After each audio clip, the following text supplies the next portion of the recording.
আসসালামু আলাইকুম রহমতুল্লাহ বরকাত। দেখেন এই ইতিহাসীয় উহুদ পাহাড়, আল্লাহ নবীর সাহাবা কারাম 70 জন সাহাবি এই উহুদের যুদ্ধে শহীদ হয়েছে। আল্লাহ নবী মোহাম্মদ সাল্লাল্লাহু সাল্লামের চাচা আমির হামজা এই এই উহুদের যুদ্ধে শহীদ হয়েছে। এটা ইতিহাসী একটা যুদ্ধ ছিল।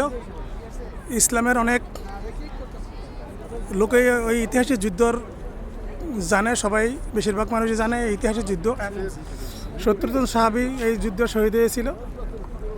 আল্লাহ নবী মোহাম্মদ সাল্লামের চাচা আমির হামজা এই যুদ্ধে শহীদ হয়েছে। ইতিহাসের যুদ্ধ এটা দেখেন, এটা হলো উহুদ পাহাড়, আর ওইটা হলো আমির হামজার দাফন ওই জায়গার ভিতরে। এটা ইতিহাসী একটা যুদ্ধ।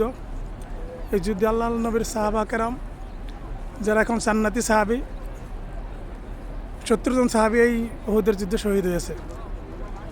ইনশাল্লাহ ভিডিওটা দেখিলে আপনারা শেয়ার করে দিবেন। ওকে, আসসালামু আলাইকুম রহমতুল্লাহ বরকাতুহু।